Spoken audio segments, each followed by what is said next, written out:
નમસ્કાર દોસ્તો, આજે એક ખૂબ જ ખાસ અને ભાતબક ક્ષણનો અનુભવ થયો મને.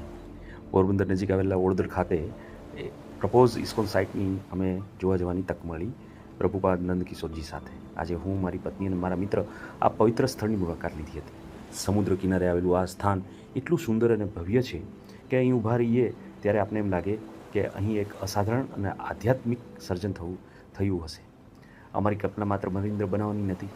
અમે પ્રભુપાદ જોડે આ બાબતમાં વાત બી કરી, પરંતુ અહીં એક આધ્યાત્મિક અને આધુનિક જ્ઞાનનું કેન્દ્ર ઊભું કરવાની ઈચ્છા વ્યક્ત કરી.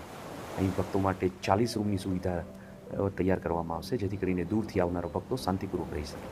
આ સાથે અમે એવી વાત કરી કે અહીંયા આપણે 3D એનિમેશન થિયેટર બનાવવાનો વિચાર કરવો જોઈએ, જ્યાં ગીતા અને ભગવાન શ્રી કૃષ્ણની લીલાઓને આધુનિક ટેકનોલોજી દ્વારા જીવંત રીતે અનુભવી શકાય.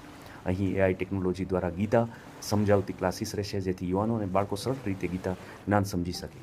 મંદિર વિસ્તારમાં મેડિટેશન સેન્ટર અને યોગા ક્લાસીસ પણ રહેશે, જ્યાં લોકો મનની શાંતિ, ધ્યાન, આધ્યાત્મિક શક્તિ મેળવવા માટે સમય વિતાવી શકે.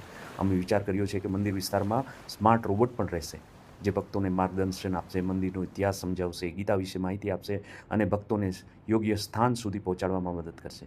સમુદ્ર કિનારે હોવાથી અહીં સ્કૂબા ડાઇવિંગ, પેરેગ્લાઇડિંગ અને વોટર સર્ફિંગ જેવી પ્રવૃત્તિઓનો પણ વિકાસ કરવાની યોજના છે, જેથી યુવાનોને આધ્યાત્મિકતા સાથે કુદરતનો અનોખો અનુભવ મળે.